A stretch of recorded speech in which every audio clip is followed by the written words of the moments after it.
Sore Mbak Gita. Halo Mbak Jess, Halo, halo. Apa kabar Mbak? Gimana kabarnya Alhamdulillah minggu ini? Udah baik. hari Rabu. Udah hari Rabu. Kesibukannya apa aja nih Mbak minggu ini? Masih seperti biasa sih Mbak, Hmm. ketemu klien, tapi sekarang online bedanya. Iya, pakai Zoom ya. Eh, eh. Masih handling klien, yang banyak sih memang mayoritas karena integritas finansial ini basicnya firma perencanaan keuangan, jadi kita banyaknya activity-nya di handling klien itu Mbak, sama ya biasa ngajar-ngajar lah. Ini pikir pertama-tama aku mau bilang thank you banget loh Mbak Gita udah mau menyempatkan waktu live bareng saya kayak sore hari ini. Mbak Gita, mungkin kita sedikit background dulu kali ya, kayak mungkin Mbak Gita mau cerita sedikit nih ke teman-teman saya kayak mungkin sedikit dari profil yang Mbak Gita, mungkin bisa diceritain juga ke teman-teman yang tertarik sama Integrita Financial Planners. Profil aku ya Mbak. Jadi aku tuh basicnya adalah financial planner. Aku mulai Integrita Financial itu tahun 2017. Jadi sudah hampir 4 tahun ya. Udah hampir 4 tahun kita jalan dengan apa namanya handling berbagai macam case klien. Terus sekarang ini juga akhirnya kita lebih banyak untuk setengah-setengah sih. Sekarang kita juga banyak untuk ngajar di company-company, di perusahaan-perusahaan untuk internalnya gitu. Apa namanya, tadinya tuh aku basicnya tuh perbankan ya. Jadi aku lama di perbankan, Hmm. terutama perbankan syariah ya Wah, gitu. interesting banget nih. Saya kayak sendiri juga kita juga sekarang banyak interest ya, terutama ke syariah finance. Mungkin nanti next kita bisa bahas soal itu juga ya, Mbak ya. Aduh iya, seru banget tuh kayaknya. Banyak banget, apa namanya, dari syariah financial planning tuh yang menarik. Mm-mm, mm-mm. Dan bukan cuma soal produk doang ya, tapi banyak aspek tentang planning juga yang bisa dibahas sih soal syariah Aduh banyak finance ini. banget, terutama kalau kita ngomongin waris gitu ya salah satunya. Mm-mm. Seru, seru, seru. Nah, ini kan tema kita diskusi kita malam ini kan ya Mbak ya. Sebenarnya kan gimana cara kita bisa pakai pola pikir atau mindset yang benar gitu dalam memulai perjalanan finansial. Eh, Mungkin poinnya itu tujuannya adalah supaya kita tuh lebih nggak insecure ya, supaya kita lebih tenang dalam menjalani our plans gitu kan ya, nggak insecure, nggak gampang terpengaruh mungkin sama sekeliling kita atau external factors gitu. Mbak Gita setuju nggak nih tentang statement ini? Aku setuju banget. Jadi menurut aku nih financial planning itu sebenarnya goals-nya itu bukan oke, gue nih mau bikin financial planning tuh buat jadi kaya. Nggak kayak gitu sih sebenarnya. Berdasarkan experience-ku. Jadi financial planning itu benar kata Mbak Jess tadi, supaya kita tuh merasa cukup, merasa aman aja dengan kondisi yang kita punya sekarang, sehingga apapun yang terjadi di luar sana, kondisi orang seperti apa, ya udah kita nyaman. Artinya sebenarnya financial planning tuh bikin kita ngerasa sejahtera gitu ya, Mhm. ngerasa cukup kalau ada keperluan, kalau misalnya uangnya nggak ada keperluan bisa kita saving gitu. Setuju, setuju. Dan untuk Mbak Gita sendiri nih, pola pikir apa yang Mbak Gita tanamkan ke diri sendiri supaya nggak insecure nih Mbak, kalau ngelihat perjalanan finansial orang lain gitu. Kan kita lihat kan ya, terutama sekarang nih konten nih di social media Aduh, itu kan benar. lumayan bikin orang mungkin insecure kali ya, atau mungkin mulai ngebandingin diri sendiri dengan orang-orang tertentu gitu. Ini kalau Mbak Gita, pola pikirnya gimana Mbak yang ditanamkan ke diri Mbak Gita sendiri? Iya, aku tuh pernah ngelewatin. Jadi ini termasuk perjalanan financial kan Mbak ya. Mm-mm. Pernah ngelewatin masa-masa yang juga sama nih mungkin sama teman-teman di luar sana ngelihat, apalagi sekarang udah terpapar banget sama konten-konten di sosial media ya. Pernah masanya ngelihat orang dulu nih, ngelihat orang udah invest macem-macem, sedangkan aku belum ngerti apa-apa kok kayak insecure ya. kok kayaknya gue nggak bisa apa ngejar nih gitu. FOMO ya kalau bahasanya zaman sekarang ya Ya. gitu. Akhirnya nyoba tanpa persiapan, akhirnya apa namanya sempet sempet apa sih namanya ya sempet jatuh juga gitu. Ngelihat kehidupan orang juga kok kayaknya asik banget ya dia bisa traveling kemana-mana misalnya, terus udah gitu belanja ini itu ikutan, akhirnya apa namanya ngerasa bahwa wah gila nggak punya saving gara-gara kayak gini, pernah kayak gitu, itu masuk juga ke perjalanan financialku gitu. Nah tapi dari situ kan aku belajar ya bahwa ternyata orang tuh backgroundnya beda-beda, startingnya juga beda-beda. Apa yang aku tanemin adalah bahwa oh yang harus dilihat itu starting point kita di mana nih gitu. Benar. Berapa tahun dari sekarang kita harus progres berdasarkan starting point kita bukan starting point orang lain gitu. Contoh gampangnya gini, kalau misalnya teman-teman yang fresh graduate nih, terus kemudian baru kerja, terus dapat pendapatan. Nanti nih 2 tahun atau 3 tahun lagi ngukur dirinya bukan ke teman yang lain yang mungkin pekerjaannya beda, keluarganya juga beda, nggak apple to apple kan? Jadi ngukurnya, oh oke, gaji saya as a fresh graduate nih 1 tahun berapa, 1 tahun pertama berapa, 2 tahun pertama berapa, 3 tahun pertama berapa. Udah punya berapa sih aset yang dikumpulin gitu. Jadi aku selalu sekarang ngelihatnya, oke starting point aku dari mana ya, aku mulainya ya, terus baru dievaluasi gitu. Jadi lebih sederhana aja gitu. Kalau ngeliatin, ingat kalau orang itu nampilin di sosial media bahwa pasti yang senang-senang dong. Yang sedih-sedih kan nggak akan diliatin ya. Masalah dia struggling bayar kartu kredit misalnya. Struggling misalnya as a sandwich generation misalnya. Nggak akan diceritain gitu kan. Jadi ya udah lihat aja ngukur diri kita mau ambil starting pointnya dari mana nih, dari kapan, terus kemudian kita kasih waktu berapa tahun dari sekarang kita udah capai apa gitu. Nah, ini juga menarik nih ya Mbak Gita ngomong soal pencapaian. Nah, kalau misalnya ada yang mau dicapai kan berarti kan kita udah nentuin tujuan kan ya sebelumnya kan ya Mbak ya. Nah, kalau menurut Mbak Gita kenapa sih menentukan tujuan keuangan itu penting? Biar nggak tersesat. Mhm. Gampangnya biar nggak tersesat kan. Aku selalu menganalogikan bahwa punya tujuan keuangan itu seperti sebuah perjalanan bisnis, atau kalau kita naik pesawat deh gitu. Kalau kita punya punya punya punya perencanaan keuangan dengan punya tujuan keuangan itu seperti kita naik pesawat bukan seperti naik angkot. Artinya kita tuh udah tahu nih dari awal, oh kita tuh mau ke Bali, ya udah apa namanya udah nggak bisa tuh kita kalau naik pesawat kan berhenti di tengah-tengah, oh nggak jadi deh aku maunya ke Solo misalnya gitu, nggak bisa kayak gitu kan. Kalau orang naik angkot kan beda tuh, kalau apa namanya di tengah-tengah bisa bisa bisa bisa berhenti tiba-tiba gitu.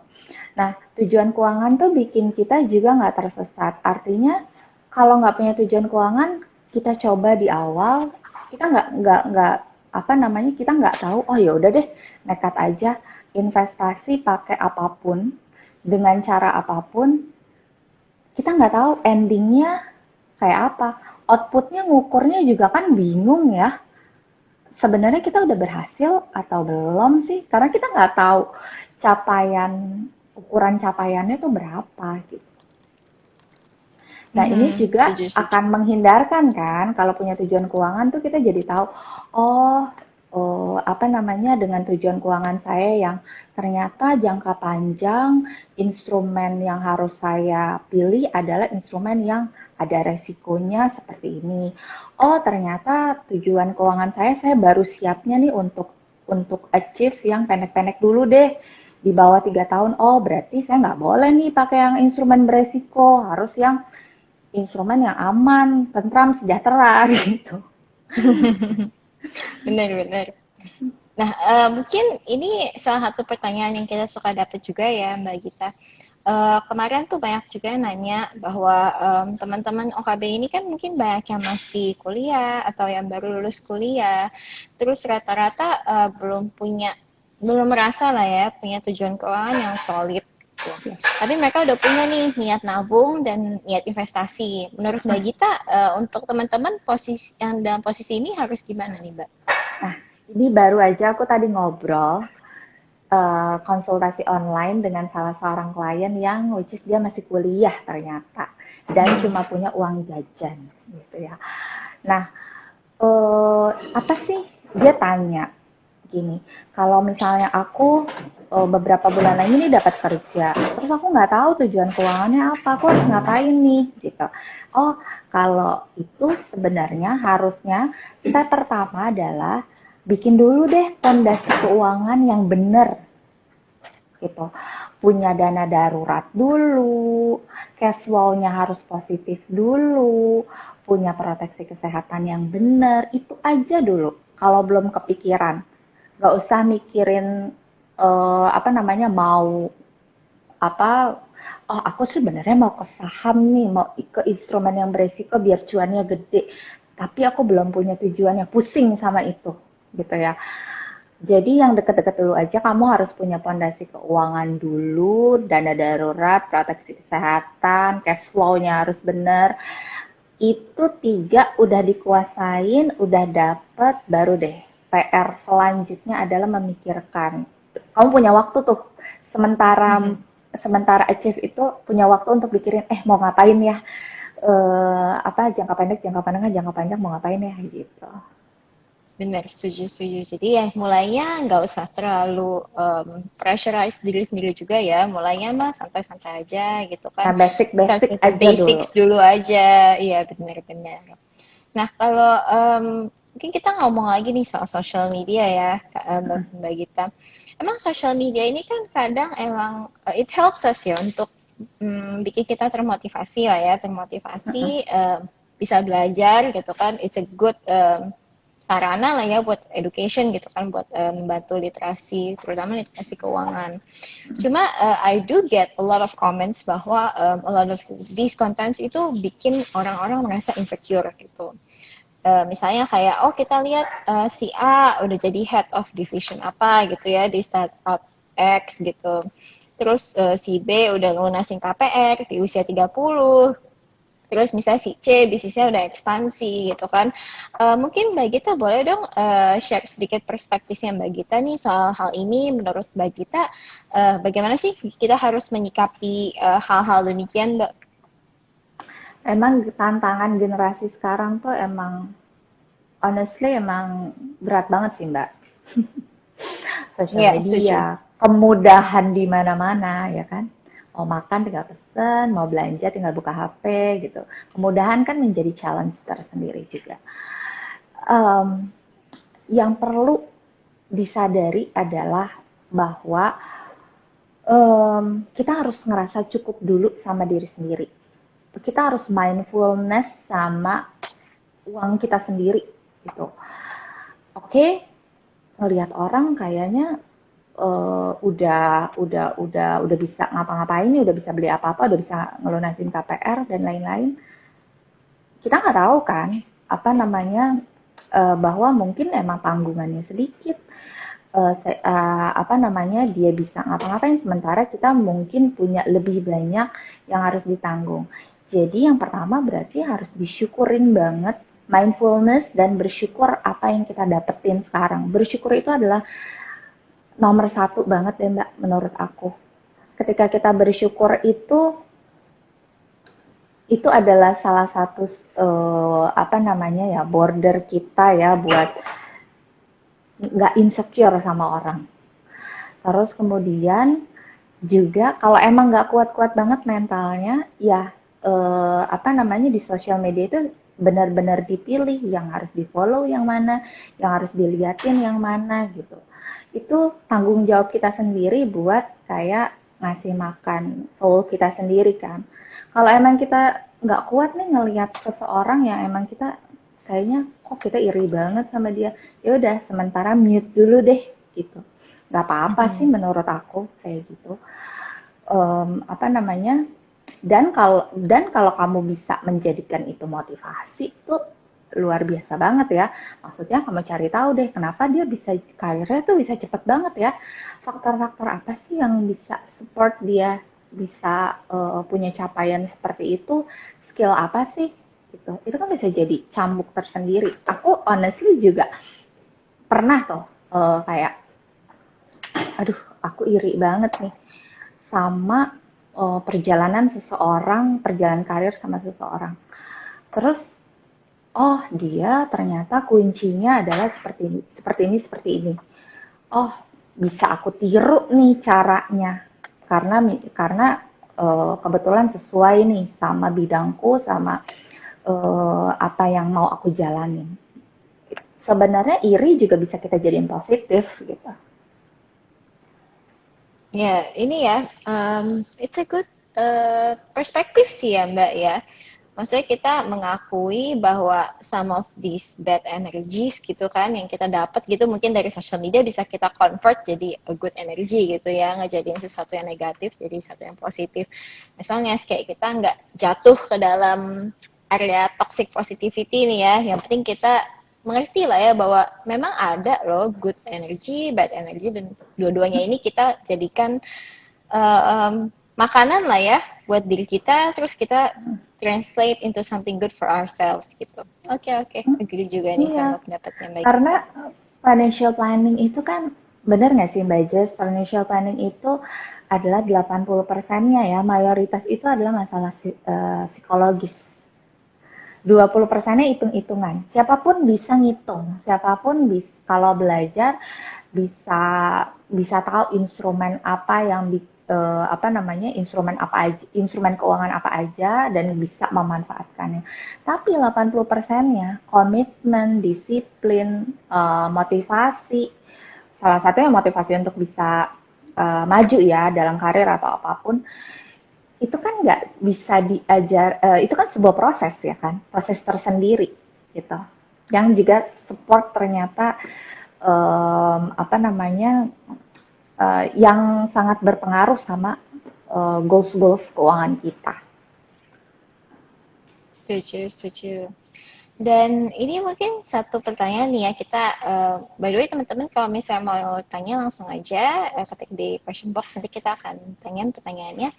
Mungkin ini salah satu pertanyaan dari follower kita nih ya Mbak. Um, Kalau misalnya dramaku sehari-hari ini adalah nabung dana darurat. Lalu dana darurat itu kepake mulu, jadi restart lagi. Nah, kadang perasaan itu tuh bikin kita cemas ya. Karena aku kepikiran kapan bisa mencapai tujuan keuangan kalau dana darurat aja harus ngulang nabung lagi. Nah, ini pandangan yang Mbak Gita tentang ini gimana nih? Gimana cara menyiasati hal ini? Oke, pertama cari tahu dulu sebenarnya tuh kita tipenya tipe seperti apa sih? Tipe spender atau kita emang bisa banget deh orangnya nabung gitu. Kita harus mengakui dulu diri sendiri nih, tahu dulu tipe kita tuh seperti apa. Oke, ternyata tipe kita spender. Kita cari tahu tuh apa ya penyebab dana darurat ini kepakainya tuh buat hal apa aja sih sebenarnya gitu. Kadang seringkali gini Mbak Jess, misalnya nih uh, apa namanya ini banyak cerita ya realnya tuh kayak wah lagi banyak sales segala macem, aduh ini tuh barang yang diimpikan ini lagi sale nih setahun sekali kalau tapi nggak ada uangnya nggak ada budget buat beli ini, sebenarnya kan aku punya tabungan ya tapi dana darurat gitu dipakai dulu apa ya ini kan darurat nanti aku ganti deh, janjinya akan mengganti ternyata tidak gitu ya. Nah, apa namanya, berarti kan masalahnya tuh, oh ternyata saya tuh nggak bisa menahan diri dan nggak bisa disiplin, nggak bisa komitmen.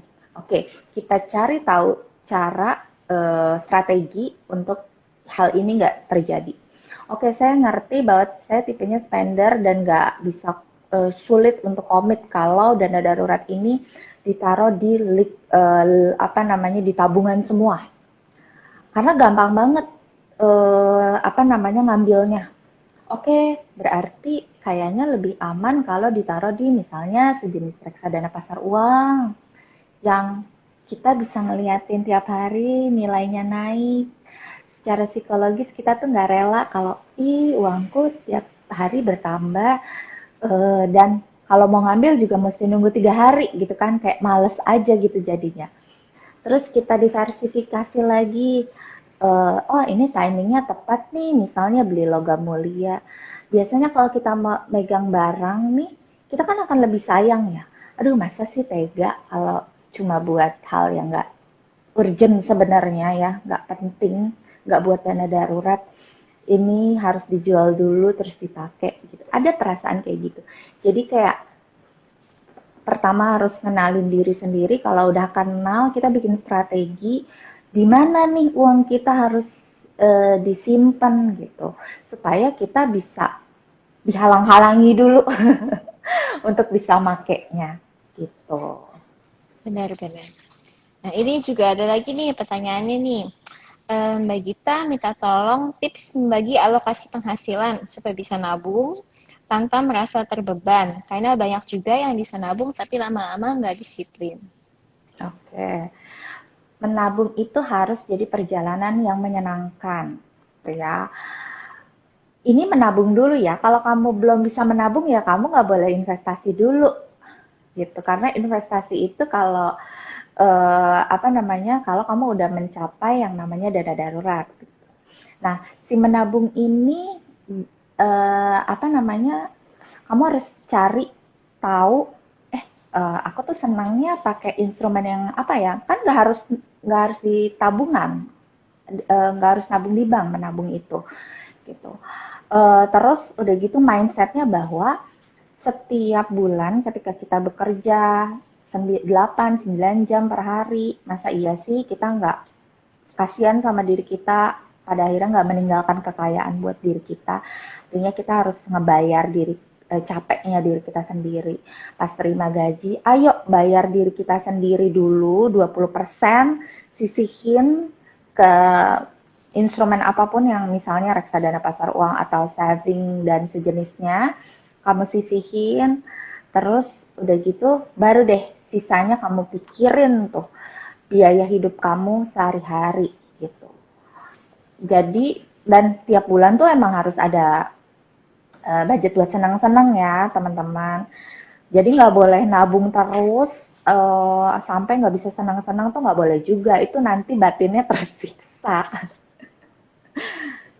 Setuju, Gitu. setuju. Jadi memang harus tetap allocate some lah ya untuk self reward. Kayak frugal living itu pun juga bukan kayak totally nggak spending for anything gitu kan ya. Just spend on things that matter gitu kan yang um, berharga lah buat teman-teman. Value-nya banyak gitu. Iya. Nah, Kak, kalau misalnya mungkin aku nanya sedikit ya tentang personal yang Mbak Gita nih. Mungkin Mbak Gita juga boleh sharing dong Mbak tentang pengalaman personal Mbak Gita gitu ya, terutama yang bisa bikin pandangan Mbak Gita terhadap perjalanan finansial tuh berubah. Ada nggak nih kira-kira Mbak? Ada banget sih Mbak. Kalau misalnya perjalanan financial, apa namanya? Jadi um, aku itu jadi uh, aku dari kecil sih diajarin ya, gimana caranya supaya selalu bisa saving gitu. Terus diajarin juga bagaimana cara bersenang-senang yang baik gitu. Itu sebenarnya modal banget sih buat aku. Kayak kita apa bersenang-senang itu nggak harus tiap hari, nggak harus tiap bulan, tapi ada jadwalnya. Jadi kamu tuh punya jadwal kapan kamu harus kerja, kapan kamu harus senang-senang. Jadi apa namanya itu bikin kamu benar-benar bisa menikmati kesenangan kamu. Gitu. Misalnya aku kebiasaan nih sampai sekarang kalau belanja tuh 6 bulan sekali, tapi banyak gitu. Kalau sebulan sekali tuh aku ngerasa bahwa jatahnya kurang nih gitu. Jadi aku menjadwalkan diri 3 atau 6 bulan sekali biar langsung gitu ya dan bisa lebih mindful gitu. Terus yang kedua, aku juga punya perjalanan financial di mana kalau Mbak Jess pernah ke Instagram aku tuh emang sangat bilang sama orang kalau misalnya harus punya sisi atau berhutang dengan sisi, mendingan nggak usah deh. Pokoknya aku cukup keras sih bilang kalau orang tuh kalau nggak usah ngutang nggak usah deh.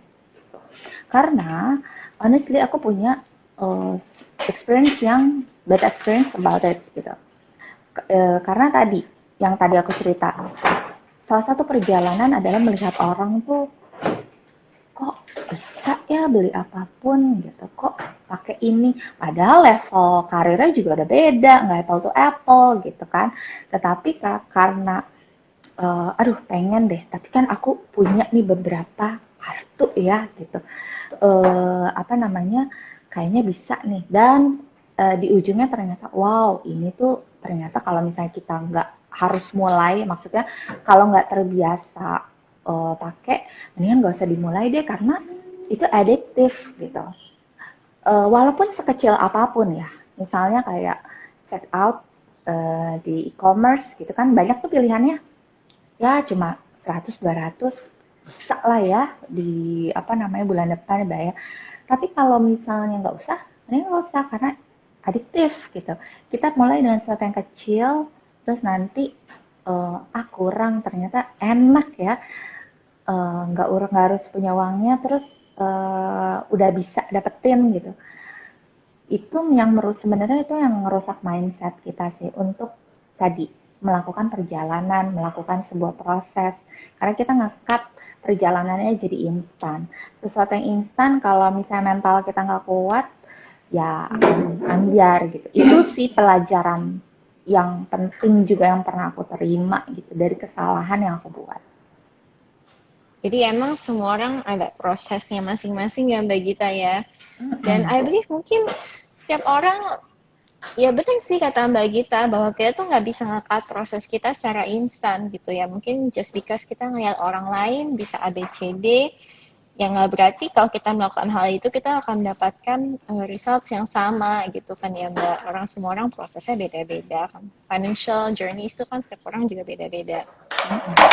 Nah, mungkin sedikit juga kali ya Mbak ya tips nih buat teman-teman mungkin apa sih yang kita bisa lakukan ya supaya kita bisa lebih enjoy our financial journeys gitu kan, supaya kita nggak usah terlalu ngebandingin diri sama orang lain, supaya kita bisa lebih zen dalam menjalani perjalanan finansial kita gitu Mbak. Jangan banyak jangan banyak keinginan.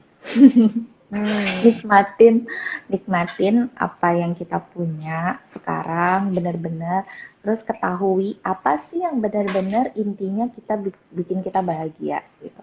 Contohnya gini, ada satu klienku nih Mbak, dia itu pokoknya aku harus traveling yang fancy gitu, yang luxury gitu. Aku nggak mau yang boleh boleh boleh traveling tapi dengan cara yang harus diirit-irit gitu. Oke, nggak apa-apa gitu. Karena dia apa namanya? Karena dia tahu sumber kebahagiaannya itu adalah traveling yang semacam itu, dia fokus, dia komit bahwa oke, aku fokus uangku untuk ke situ, yang lainnya untuk kayak beli branded things itu dia enggak gitu. Jadi pilih salah satu yang bikin benar-benar kita fulfill, bahagia, terus kita fokus ke situ. Jadi uang kita juga nggak sia-sia gitu. Kalau kalau misalnya kita, intinya kita harus mengenalin diri kita sendiri berarti kan perjalanannya itu ya. Jadi apa yang harus ditanemin adalah dengan kemampuan kita sekarang belum tentu loh kita bisa pengen A, B, C, D semuanya bisa gitu. Karena nggak bisa, jadi kita harus kenalin diri kita sendiri, apa yang bikin kita fulfill, apa yang bikin kita happy, bahagia sebenar-benarnya, bukan karena orang lain, tapi karena diri kita emang happy, se-happy itu gitu. Ada orang yang nggak suka traveling, tapi suka branded things, ya udah, pakailah uangnya, ada jatahnya kan untuk itu. Ada orang yang apa namanya nggak suka jalan, nggak suka keluar, tapi suka untuk di rumah dan bikin rumahnya apa nyaman segala macem, uangnya ke situ, ya udah go for it gitu. Tapi benar-benar tahu bahwa dia emang bahagianya tuh karena hal itu, bukan karena ngelihat orang lain gitu. Oke, that's a very good point dan aku setuju banget ya Mbak. Ini ya, kadang-kadang kalau kita ngelihat Instagram ya, which is yang kayak ini fun fact, aku nggak pernah posting my kids on Instagram. Aku juga nggak kepengen ngenalin mereka ke social media. Uh, one of the things so karena aku merasa di social media ini kan emang double edge sword kan ya. Ini bisa jadi satu yang baik, bisa jadi satu yang toxic gitu kan. Kita ngelihat all these images of really misalnya kelihatannya di Instagramnya kan seneng banget, happy banget gitu kan. Misalnya dengan mereka traveling atau mereka dengan ya misalnya punya branded luxury things gitu kan. Terus they look happy, terus kita tuh kayak mungkin terpacu untuk berpikir bahwa all those things will make us happy too gitu kan. Padahal kan mungkin sebenarnya enggak kan. Sebenarnya mungkin yang bikin kita bahagia tuh misalnya other things gitu kan, mungkin other experiences gitu kan, nggak necessarily apa yang orang lain lakukan gitu. Cuma mungkin memang social media ini kadang-kadang membuat kita berpikir bahwa oh maybe if I do the same things, if I accomplish the same things itu bakal bring happiness to me. Padahal sebenarnya kan mungkin nggak gitu kan. Maka kita sebenarnya mungkin harus ngelihat inwards ya kak ya, lebih melihat ke dalam diri kita sendiri bukan keluar. Iya, Gitu. iya. Dan salah satu caranya menurut aku juga jangan main sosmed mulu nih. Source-nya juga harus banyak, nggak cuma di sosmed kan. Baca buku yang banyak, terus bergaul sama orang yang banyak. Jadi source kita tuh nggak cuma yang ada di handphone kita. Setuju banget. Nah, ini luar biasa banget nih chatnya sama Mbak Gita hari ini. Dan mungkin karena tadi pertanyaan udah lumayan kita bacain. Tapi biasanya nih Mbak, kalau sebelum kita nutup IG Live tuh kita punya game. Gamenya kecil-kecilan ya. Namanya nih Finish the Sentence atau Lucu selesai banget nih kalimatnya. Jadi Mbak Gita nggak perlu mikir panjang nih ngejawab pertanyaan-pertanyaannya, cuma dalam 5 detik itu jawab pakai 1-2 kata nih. Biar ini aja, spontan aja Mbak ya. Deg-degan aku. Oke, pertanyaan yang pertama. Di lemariku nggak ada baju warna Pink. pink. Hmm? Nggak punya baju warna pink Mbak. Nggak ada. Tumben banget ya. Tapi ya Orange. itu oh, orange. Ya, Orange pink ya. sama Orange juga orange pink berarti. ya. Oke. Terus weekendku nggak lengkap kalau nggak ada. Suami. Iya bener. Nggak lengkap kalau nggak ada suami ya. Terus makan malam paling enak itu wajib pakai. Aduh, nggak ada yang wajib lagi. Aduh, Sambal nggak? Nggak juga. nggak juga sih, nggak ada sih, nggak ada yang wajib sih, nggak ada yang wajib Nggak ada sih, yang wajib honestly, ya. nggak. Apa aja. Oke. Film atau seri yang aku nggak akan bosan nonton adalah. Reply 1988. Oh, oke. Film Berarti Mbak drakor. Gita, iya Mbak Gita senang drakor juga ya. Oke. Terus ini nih, berarti ini mungkin kita bisa nebak nih, pasti ini artis K-pop nih, atau K-drama. Kalau bisa makan malam dengan selebriti, aku mau semeja dengan. Hmm,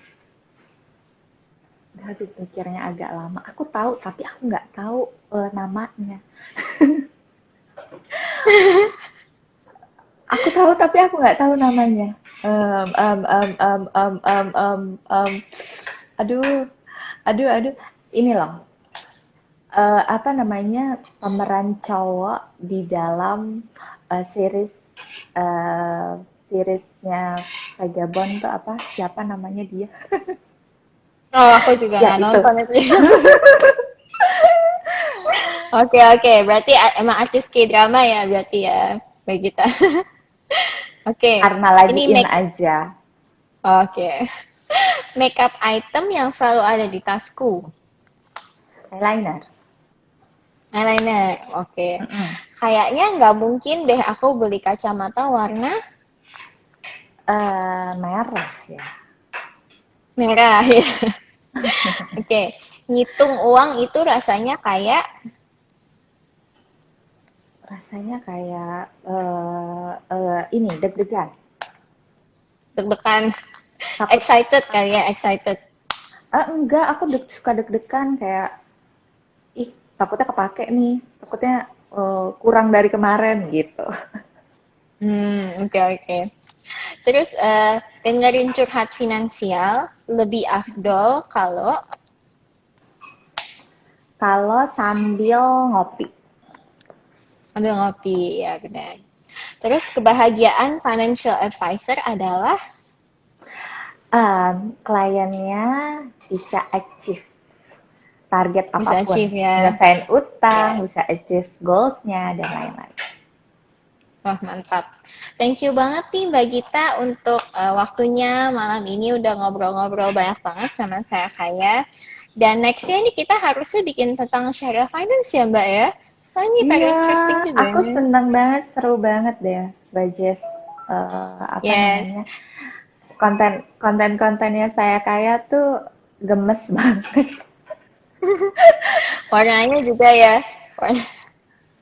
Iya, thank you banget nih Mbak Gita. Dan karena emang saya kayak ini juga lumayan concern ya soal syariah finance, juga kita pengen banget nih nanti kapan-kapan kita ngobrol bareng Mbak Gita tentang syariah finance juga ya Mbak ya. Boleh banget, Mbak. Boleh banget. Nanti kita Yes, ngobrol-ngobrol lagi ya. Makasih banget thank sebelumnya aku udah di-invite ke IG Live-nya saya of kaya bareng course, Bajet. of course. Thank you banget Mbak Gita, thank you teman-teman yang udah nonton hari ini.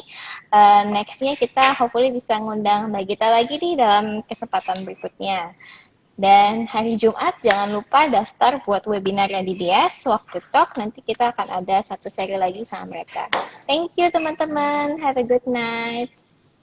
Thank you semuanya. Thank you Bajet.